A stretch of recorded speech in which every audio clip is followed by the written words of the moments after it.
Thanks for being with us tonight. I'm Blake Burman. This is The Hill on News Nation. So, did a meeting with Republicans actually turn into some political beef?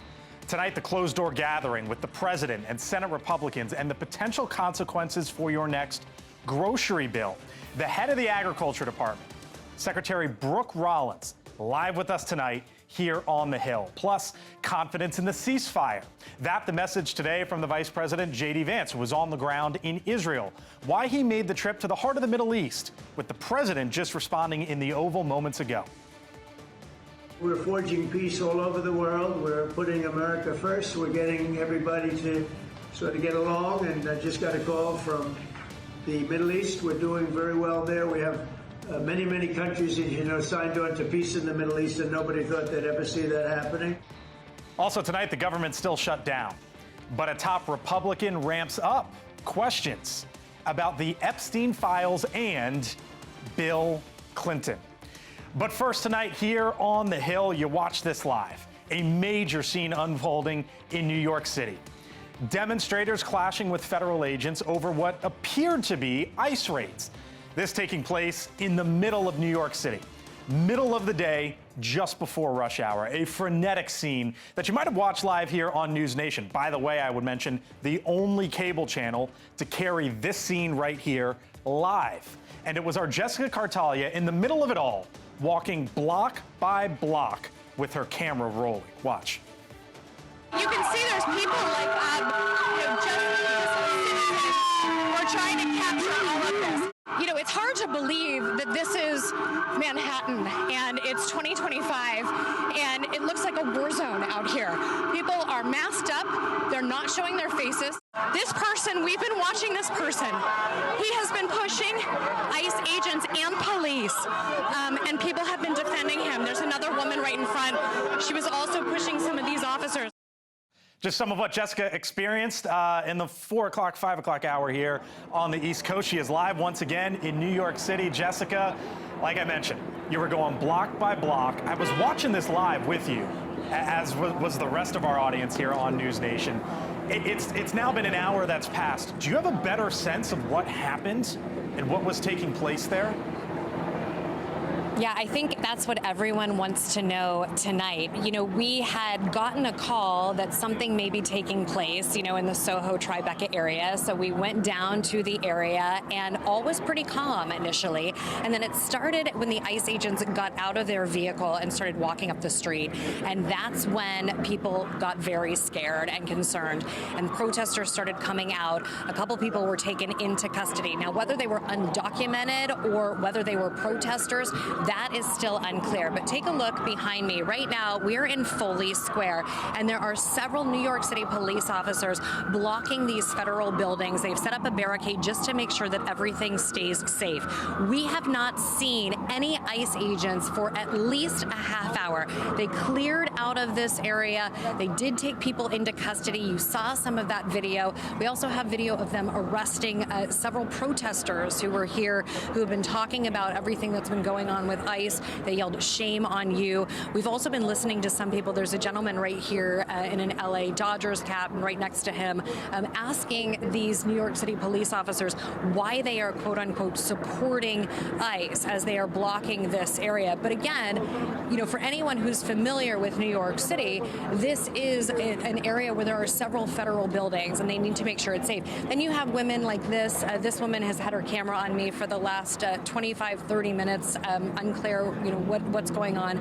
People have been very mad at us, the media, for covering this and saying that we are igniting all of this. Of course, we're just trying to do our job and explain to people what is happening in the city. For us to see tanks, you know, rolling through Broadway at 3, 4 o'clock in the afternoon is unprecedented. It's very, very, you know, dangerous. People are getting out of school. There were kids coming out of school who are trying to walk through this. We're going to slide over this area. I'm so sorry, I just stepped on somebody's camera.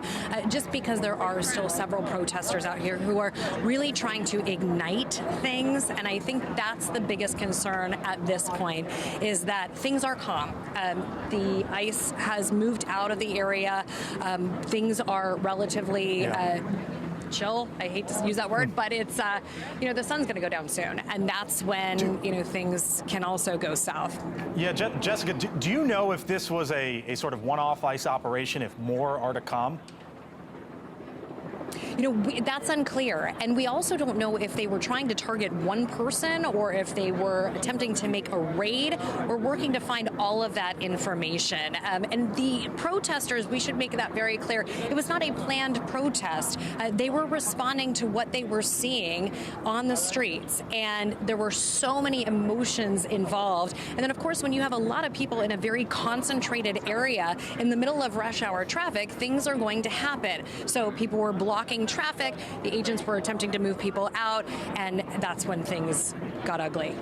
Jessica Cartalia, you don't need me to hear, you don't need me to say it, but I'll say it for our audience because I saw them, filming you there. You're just doing your job. You did a fantastic job in the middle of it all, poised presence throughout. We were watching it live. Stay there for us. If there's any developments, we'll come back to you. Jessica, thank you so much. Appreciate it. Meantime, other side of the country. Los Angeles, a U.S. Marshal today, shot during an immigration enforcement operation there. According to the Department of Homeland Security, the U.S. Marshal was pursuing an illegal immigrant who then rammed the law enforcement vehicle.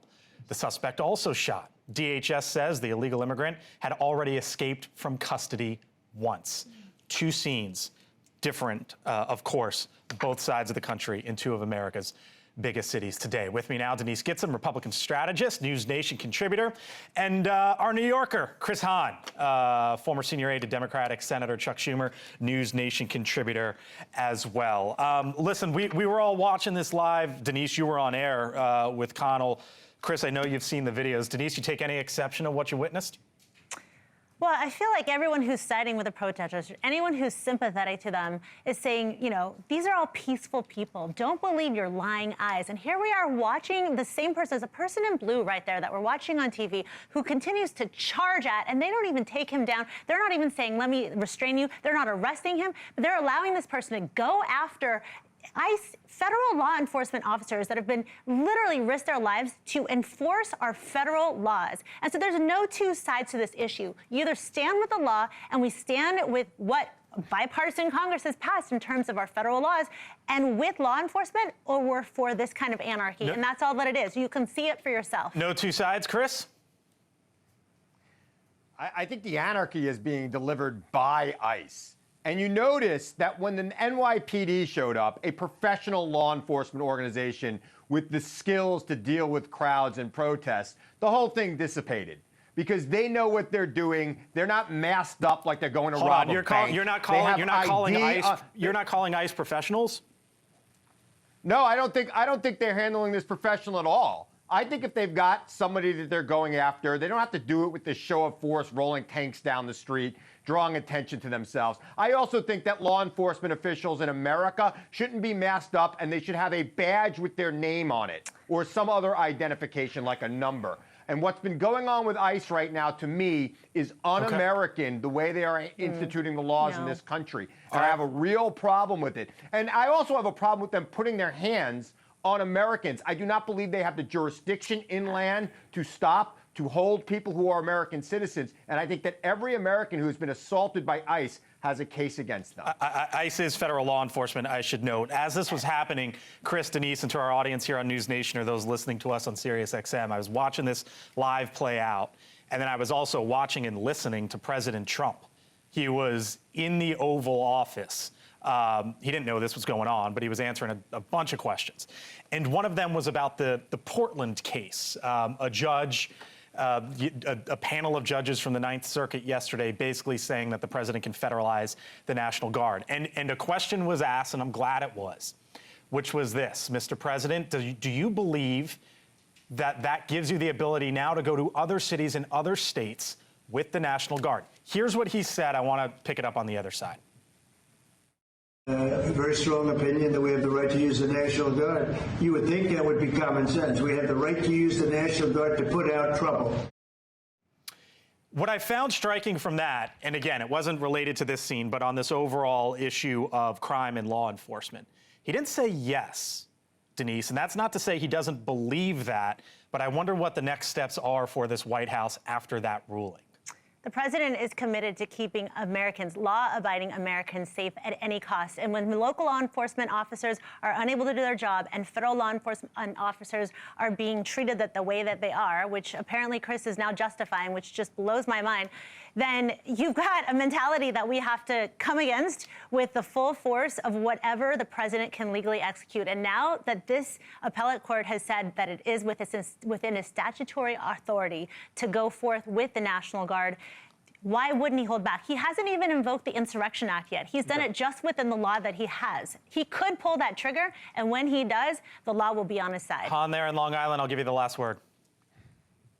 First of all, I don't think law enforcement people should be assaulted. I also think ICE agents shouldn't be executing their authority and assaulting people inland. I think they have a limited authority. That said, the president is going to have to weigh the political problems he's going to face if he continues to put troops in American streets. It is incredibly unpopular, and the voters are coming for him. They are coming to have accountability in this government. You're going to see it in November of this year, and you will see it for sure a year from now. All right. Chris Hahn, thank you for joining us. Short notice there in New York. Denise Gitsham, catch you later in the show. Thanks, guys. Appreciate it. All right. Still to come tonight here on the Hill on a big day of news. Vance, Witkoff, Kushner, all in Israel today. What they said about the ceasefire with Hamas, plus this. The evidence we've gathered does not implicate President Trump in any way. That, of course, the House Oversight Committee Chairman James Comer addressing the Epstein investigation today. So is the president in the clear now? And why Comer brought up Bill Clinton? Plus, we're about 17 minutes away.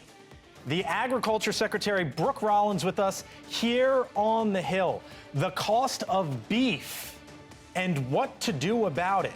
Discussions today on that very issue and some breaking news as it relates to a possible solution. I'm Blake Burman. Other side of the break, 4 minutes away. I'll see you then.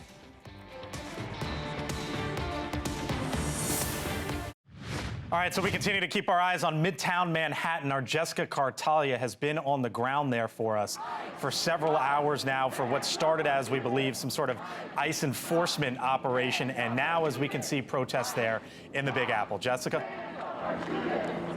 Yeah, so now the protesters have started chanting. They're saying ICE cops, hands off our students. You know, what's really interesting is it's men, women, it's older folks, younger people who are here, but they've now mobilized with signs and they're standing in front of the police and they're chanting in front of the police. And again, these police officers are protecting these buildings here in these federal, this area here in Foley Square. All right, Jessica Cartalia live on the ground for us once again. Jessica, thank you. Meantime, around the world now, the biggest names on the planet front and center today. The Vice President, J.D. Vance, landing in Israel side by side with Steve Witkoff and Jared Kushner, meeting with Benjamin Netanyahu. Vance remaining optimistic that the ceasefire between Israel and Hamas will hold. I feel very optimistic. Can I say with 100% certainty that it's going to work? No. But you don't do difficult things by only doing what's 100% certain. You do difficult things by trying, and that's what the President of the United States has asked us to do. But tonight we are also learning of a phone call between East and West that went south. The White House now saying that President Trump will not be meeting with Vladimir Putin in the coming weeks. A quick reversal there. Our Kellie Meyer was inside the Oval Office with the president moments ago. Kellie, that obviously J.D. Vance in the Middle East, big news. But the president there and the White House today basically saying, you know what, this call with Vladimir Putin that he had touted just the other day, probably not going to happen. Yeah, that summit quickly moving off of the schedule. We learned earlier today, a White House official telling us that not only the Trump-Putin summit is off the schedule as for now, they also moved over from doing the Rubio-Lavrov in-person meeting, just moving that to a phone call, and that was it. So we didn't really get much more from him on exactly why this happened, but he did say this. Take a listen. No, I don't want to have a wasted meeting. I don't want to have a waste of time, so I'll see what happens. So the president did say in there that he hopes this ceasefire, he thinks the ceasefire is still possible. He says both leaders do want to make this happen. But again, he does not have that on the schedule right now. So we'll see exactly how this pans out, Blake. In the Oval with the president, with us tonight here on the Hill, Kellie Meyer. Live with us once again. Kellie, thank you. Joining us now, he is the retired four-star General Wesley Clark, former NATO Supreme Allied Commander in Europe. General, we spoke last week. Thanks for being back with us tonight. We spoke last time about this meeting that was coming, and now we talked to you tonight. It seems like it's not happening. What do you make of it? Well, I think as the information has dribbled out after the meeting with Zelensky last week, that it's pretty clear that the two sides aren't together. There's really no hope of getting an immediate ceasefire in place that the president called for. And so I think he's wise not to continue to plan on the meeting. You know, Putin has a 25-year dream of taking back all of this territory that was part of the Soviet Union. He's worked assiduously at this. He's tried corruption, subversion, espionage, and invasion. So he's not about to easily give up. If you want Putin to stop, you have to convince him that he's going to lose more by continuing than if he stops right now. And let me take pressure is not sufficient to do that. Let me take you to another region of the world, if you don't mind, because we saw the Vice President, J.D. Vance, there in the Middle East today. He said something that I found striking, General. He said of a ceasefire and the hope going forward. He said, I feel very optimistic. Can I say with 100% certainty that this is going to work? No. But you don't do difficult things by only doing what's 100% certain. You do difficult things by trying, and that's what the president has asked us to do. Is that where you think we are tonight and in the coming days there? Yes, and I think that's a wise statement from the vice president because none of us really can guarantee that there's going to be a peace agreement there. It really depends on both Israel and Hamas.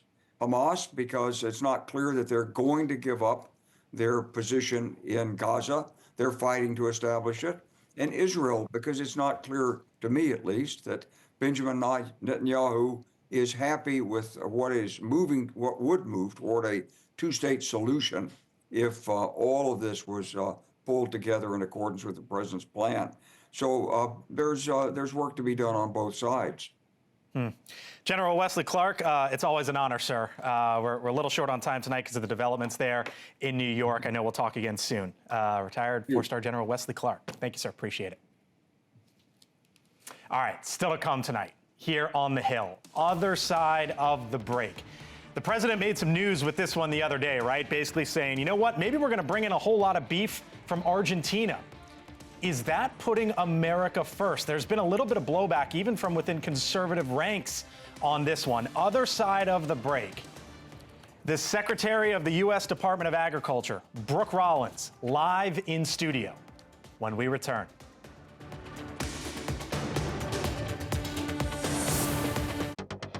All right, just about 6:30 here on the East Coast and in Washington, a Rose Garden lunch with Republican senators and an Oval Office meeting on day 21 of the government shutdown. President Trump ripping into Democrats, saying it's time to open up the government. Democratic leaders saying it's no time for a garden party. Unfortunately, in a craven and pointless act of partisan spite, Chuck Schumer, who I've known for a long time, and the radical left Democrats are holding the entire federal government hostage to appease the extremists in their party. Americans don't have time for Republicans and Trump's parties. But even as they gathered in the Rose Garden, some Republicans now have questions about a different potential plan from the president. Now questioning the idea of buying beef from Argentina to try to lower prices here at home. The only price we have that's high is beef, and we'll get that down. And one of the things we're thinking about doing is beef from Argentina. That the president over the weekend. Today, Senator Deb Fischer, who's a Republican from the state of Nebraska, writing in part, quote, bottom line, if the goal is addressing beef prices at the grocery store, this isn't the way. Live with us tonight here on the Hill in studio. Look at this, Secretary Brooke Rollins. Of course, she runs the U.S. Department of Agriculture. Secretary, thanks for being with us tonight. Oh, great to be with you. I'm going to start there because this is an issue that's gotten a lot of play. We talked about it last night here on the show. What would you say to the senator there and to critics who wonder, how is this America first? Yeah, well, first of all, thanks so much for having me. I think this is my first time in studio, yes, so it's an honor to be here and to have the opportunity to talk about this. I literally just came from a roundtable with about 20 of our greatest American ranchers from all over, a lot of the West, a lot of the Middle, Nebraska, where Senator Fisher's from, and it was a great couple hours together. Talking about the beef, the president has always been very resolute in his couple of big promises to the American people. First, to secure the border. Second, to make America, America again. Live the American dream, be able to afford feeding and supporting your family. And so the idea that he is looking at all aspects and how we ensure that Americans have everything they need, including beef. But one thing I think is important to realize is that 12 million metric tons a year is what Americans consume in beef. 10 million we produce and consume of our own beef, and 2 million we import. So when the president says that he's looking at Argentina or perhaps other countries, that won't be too much of a huge differential for what we currently have. It sounds like you're saying, correct me if I'm wrong, that this is still on the table. We're still in discussions. I know I've talked to the president a lot, but again, he is very convicted how important it is to make sure that first goal, that Americans can feed their families the best food that we have available, which is a little Maha Nutrition, another show, another time with you and me. But secondly, no one has been more outspoken, or I believe more supportive of our farmers and our ranchers than this president has. Perhaps in our lifetimes, perhaps since Abraham Lincoln founded the U.S. Department of Agriculture.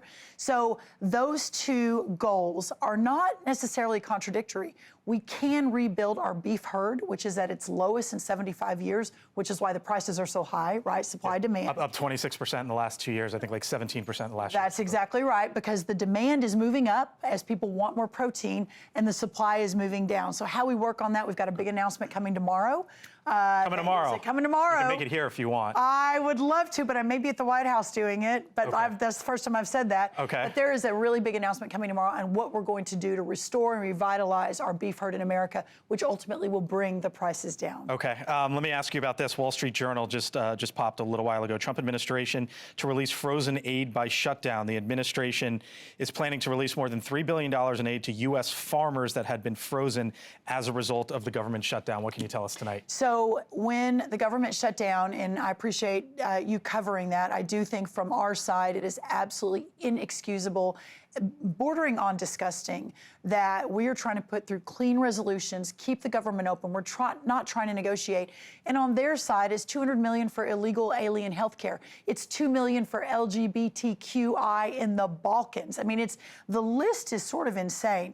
But having said all of that, what the president said from the beginning is we have to make this as painless as possible. So I think he had seen and heard, as I have, from so many farmers over the last few weeks, that this is money they were depending on, money that was already committed, and money that has to come in order for them to be able to plant next year, which is what they're currently spending money on. So we couldn't do that without opening up these FSA offices, and that's what we're doing. Okay, so is this essentially for lack of a better term, a bailout that's coming to farmers? No, this is separate. This was money already committed under programs from the last round through weather disasters, through economic hardship that Congress had appropriated at the end of last year that we had committed that had not been moved out yet. What are you going to do about farm bankruptcies? Because there are twice as many the first half of 2025 as there were in 2024. The numbers are lower than, say, a decade ago. That's right. But they are at its high. They're trending up. They're trending That's up. Right. That's right.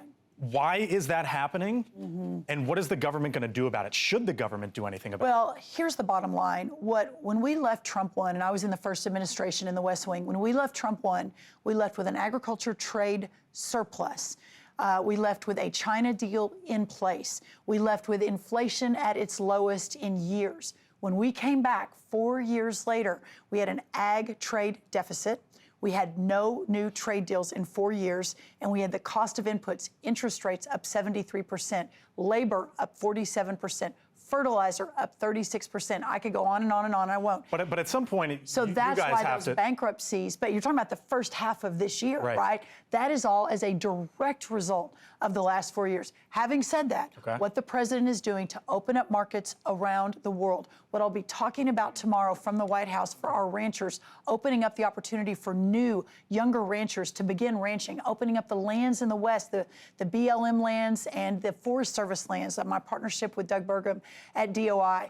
Bringing down the cost of processing. We are attacking this from every possible option to ensure we're getting the cost down, we're opening up the market, and we're allowing farmers to do what they do best, which is farm. I want to ask you about soybeans because this is at the heart, or one of the issues, main issues at the trade war, as the president described it the other day with China. Soybean sales to China stopped in May of this year. We have the graphic for our folks at home, so that they can see it. And here's what the president said just the other day, and then I want to get your reaction. I want them to buy soybeans. They stopped buying our soybeans because they thought that was punishment. And it is punishment to our farmers, but we're not going to allow that to happen. Is there some sort of again, I'll use the word bailout, or funds that are going toward farmers in the future who have basically been shut out because of this decision from China, and really for the president's back and forth with China? That's right. So when the president had Liberation Day, is what he called it, in the Rose Garden, when he announced this all of the world approach to renegotiating every single country to put America first. And for so long, we had been bowing at the altar of other countries' tariff regimes. We paid 5%, and we paid 15%. We paid 5% to go into their country. We charged 15% to come into our country. Actually, I'm sorry, flip that. Flip it, yeah. So the bottom line was it wasn't going to happen any longer. But also the president on Liberation Day also said, if we've got to build a bridge for our farmers who may get caught in the crosshairs, especially with China, which is what's happened with soybean, we will be there to ensure we're bridging that gap. Are you working on something now? We are. And in fact, it likely would have already been announced but for the shutdown.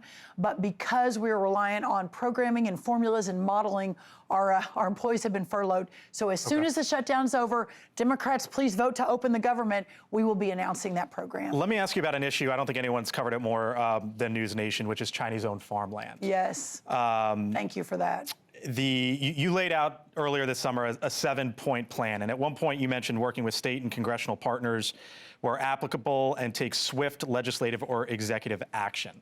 I went through the plan, and as I mentioned there, it talks about congressional partners. That's right. Do you envision at any point here, while Republicans control Washington over the next 2 years, or really at any point in the president's four-year term, him signing a law that would ban Chinese ownership of American farmlands? I believe that is of paramount importance. I have been working on this for a long time, even before I was in this role. As I've become even more aware, 233,000 acres that was once owned by an American farmer is now owned by China or another adversarial nation. This is a national security issue. So yes, I would hope we're able to work toward that. But here's the good news. Even if we don't get there, we know how Congress is. Even if we don't get there, the states like Sarah Sanders in Arkansas, in one session, she passed a law to ban farmland in Arkansas. Then the next session, she actually moved out any Chinese-owned and reclaimed that farmland in the state of Arkansas. So even while in Washington we're going to work on it, the states may be the place where we're going to see the most action. Okay. Last one for you, and again, thank you for the time. But let's go to where we started this segment, which was the shutdown and SNAP benefits. That's right. You oversee that as part of the Department of Agriculture. Texas HHS warned of no payments if their shutdown doesn't end by November. Colorado, Illinois, Minnesota, Illinois, Oregon, New York, Pennsylvania, West Virginia, red states, blue states, basically saying the same thing. Where are you tonight? And do those SNAP benefits go away if there's no deal by November 1st? They do. And here's the thing. Yes, they do go away if there's no deal by November 1st, at least under our current construct. We don't have the funding. We've been sort of moving and finding, and for WIC and for farmers and for a few other things. But the SNAP program is so big. It is so massive. It's a $120 billion program that the opportunity to keep it going, we can't do it without the government being open. And for those vulnerable families who are relying on that money, who don't pay attention to D.C. Democrats or Republicans, who's opened the government, who's shut it down, none of that matters to them. All that matters is the opportunity to continue using these funds. Hopefully by November 1st, we are very hopeful this government reopens and we can begin moving that money out. But right now, half the states are shut down on SNAP right now. Brooke Rollins, Agriculture Secretary, thanks so much for coming in tonight. Oh, so Appreciate it in the middle of a lot of news. Yeah, thank you. Thanks so much. All right, still to come. Other side of the break. In the midst of all that is going on, did you happen to hear what James Comer said today? The evidence we've gathered does not implicate President Trump in any way. But does that mean Bill Clinton might be the new target or one of them going forward? What Comer had to say, full panel, other side of the break.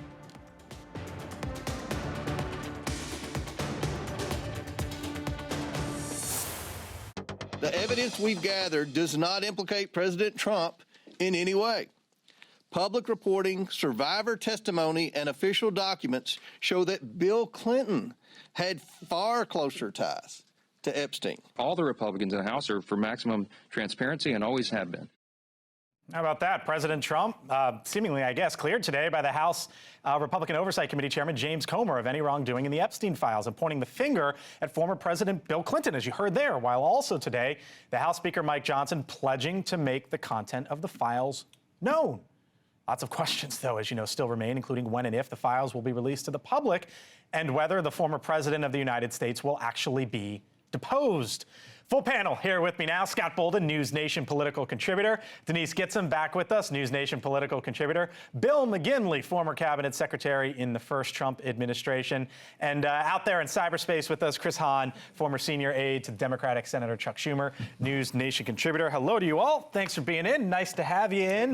Bill, I thought it was interesting that day 21 of the shutdown, and all of a sudden now Republicans want to talk about the Epstein files. Well, why? Look, I think that they've gone through the evidence. They've been looking at everything that's been submitted from the Department of Justice, plus everything that they've independently gathered. They said it, the testimony, the documents, nothing is pointing to Trump. But he do have an outstanding request for President Clinton to come in and talk because they have questions. So if you want to wrap up the investigation, the President Clinton should come in and let's have the bipartisan interview and wrap it up. So then I'm sure you got folks out there screaming, then just release the files. I mean, yeah, I guess that you could, and I believe in that. Look, Scripture says, then you shall know the truth, and the truth shall set you free. And I believe that if you're innocent and that comes forth, we should have full transparency. But it will be interesting to see if Democrats are still pushing for the release of these files, at that last signature that would come from a Democrat, to see if that actually comes to pass. All of a sudden, Scott, all of a sudden, Chris, Democrats were suddenly interested in this case. And now you got Comer flipping the script a little bit, no? What? Chris? No, to you. Oh, no. Yeah. You know, my colleague Bill Ginley over there, he just drew so much out of Comer. This investigation is not over. They've got a lot of interviews to do. And just because they took a shot at Bill Clinton doesn't mean that Donald Trump is still in the files, Clinton's in the files, and there's several others. Doesn't matter who's in the files. What are they doing in the files? That's the real key here. And so I think that was just a political shot more than anything. Han? Here's my thing. Anybody who is guilty or has been accused credibly of abusing young women needs to be held accountable, whether it's Bill Clinton, Donald Trump, or one of the many donors to Donald Trump, who I think is who he's really protecting here. And frankly, it's time for those files to be released. He should swear in the new lawmaker from Arizona, get that signature, or maybe he doesn't even need that. He could call a vote right now. He's the Speaker of the House, and it would pass. So let's get it done. What are they hiding? As you were saying that, Bill McGinley said, "Oh, please." Yeah. But we'll leave it there. We'll leave it there. We'll leave it there. I got a lot of high-powered attorneys here. They can go back and forth, but I want to push this forward for a second, because one of the fascinating things today, President Trump, late afternoon, made a ton of news in the Oval Office. And there were questions his way, so he was asked, he answered, about Zohran Mamdani. We are 2 weeks away from Election Day in New York City. The president was asked about him, and here's just part of what he said. Is the Democrat Party now more Zohran Mamdani's party than it is even Leader Schumer's or Leader Probably Jeffries? is, yeah. I mean, maybe he'll run for president in 4 years. You have a communist president. That would be interesting, right? All right, what's he doing there? Basically, unfortunately, he's trying to save the Democratic Party because the Mondami AOC wing is controlling the agenda up on Capitol Hill and out in the states.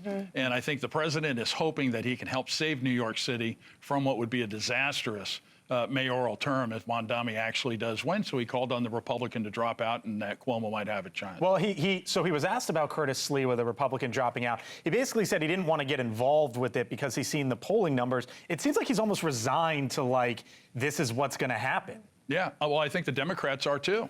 I think the Democrats are all lamenting the fact that they could have this socialist mayor who, frankly, is scaring quite a few New York City residents that are talking about fleeing the city if he gets in. They're not all lamenting it, Scott. Earlier you said, go mom dummy, and I think of you as a really thoughtful Democrat. But what I think you guys are beholden to is you're terrified of this movement that basically moderate Democrats are passé. Nobody cares anymore. All they care about is this resistance movement that happens to be wrapped up in this sort of like passionate plea, but for what? Socialism. And so you're scared that they're going to come after you next and cancel you the way they have Chuck Schumer. You know what's amazing about Republican analysts who talk about Democratic politics and the Democratic Party and what we're thinking and feeling? It's an amazing thing because they're probably the least informed. No offense personally to you all, but the reality is this. The Republicans are very scared of Mamdani. Democrats aren't. They're going to celebrate the fact whether he's labeled himself a democratic socialist or not. Well, he has. But more importantly, what scares the Republicans and some conservative Democrats is the following: that he's talking about affordability issues, and Democrats, independents, and probably some New York Republicans are celebrating that. If you're going to help me make my life more affordable as an American, why wouldn't I support you? I don't care what label it is. There's lots. I don't care what label it is. So we're not lamenting anything. We're going to celebrate that. And the fact that a Democratic socialist wins in New York does not permeate the Democratic Party or the America as some socialist downpour. Nobody thinks socialism is the answer. And he's not a communist either, by the way. Margaret Thatcher said, the problem with socialism is you run out of other people. Hey, Han, I want to leave you with this because you know Curtis Sliwa as well as anyone I know. He's the Republican on the ticket. And here was the soundbite from President Trump, and then I'll pick it up from there. Would you call Curtis Sliwa to drop out of the race so that can happen? Well, I looked at the polls, and looks like we're going to have a communist as the mayor of New York. It'll be very interesting. But here's the good news. He's got to go through the White House. Do you believe Sliwa was in it up until Election Day, Chris? I mean, he's sounding like he is, and he's getting a lot of pressure from people who are really close to him, who have been supportive of him, not just in his political career, but in other parts of his career, and that might have some sway on him. Today he came out saying he's not going to get out no matter what. I'm not sure I fully believe that, but I actually agree with the president here. I don't think him getting out is going to change the result. Mondami ran a race that is strikingly similar to Donald Trump's race. And here, for the record, I get called a socialist every day by people who I am much better at capitalism than. So if they're going to call us socialists anyway, why not? Let him win. He's ran a campaign. It's a good campaign. And what are you going to do? Chris Hahn, Scott Bolton, Denise Kitson, Bill McGinley, thank y'all. Appreciate it. Still to come, of course, other side of the break. How about this question? The president has a lot of decisions to make, you know. Is the next one California or Canada? I'll explain.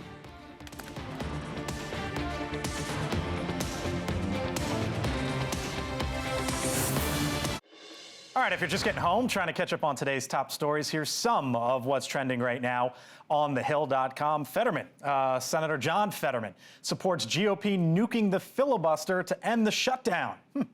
3 weeks into the government shutdown, and the Democratic senator from Pennsylvania just might have had enough, calling for an end to the 60-vote threshold. That's a big one here.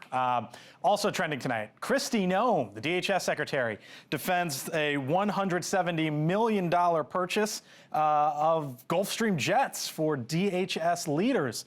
The Homeland Security Secretary on the defense over a government contract during the shutdown. That includes a jet for her travel. To check out those stories and more, all you have to do is head on over to thehill.com. You also can scan that QR code I write for the morning report, the newsletter. You can can find me there. All right, time for my take now. Every day, presidents are faced with some of the biggest decisions. And last night, Donald Trump was at least handed possibly one more decision that might not be an easy one for him. But before we get there, for tonight's take, let me take you out to the ball game. A Hollywood ending in Game 7 of the American League Championship Series, as George Springer of the Toronto Blue Jays hit a 3-run shot in the 7th inning against the Seattle Mariners that would put them up by 1 run. Ultimately, Toronto heads to the World Series and a matchup against the defending champ, the Los Angeles Dodgers. So that's right, LA versus Toronto. Now back to the president. We know that as a native New Yorker, the president's first choice obviously would have been to root for the Yankees in the World Series. But now, does he have a choice as to who to pull for? That team from Southern California? Or he sent the National Guard and is fully immersed in a social media battle back and forth with the state's governor there? Or the team from Canada, a country that Trump has suggested become the U.S.'s 51st state. In baseballese, you could say that the president just might be caught in a pickle. After all, only one of these teams will win the World Series. So play ball. Will it be Newsom's Dodgers or Carney's Canadians who get an invitation eventually to the White House? Coming up here on News Nation on Elizabeth Vargas Report, she is following the latest developments out of the robbery in the Louvre, with the of jewels now estimated north of $100 million at least. And there is a Kardashian connection. That's coming up just seconds here on News Nation. I thank you so much for watching us tonight here on the Hill. I'm Blake Burman. I'll be back tomorrow. I hand it over to Elizabeth right now.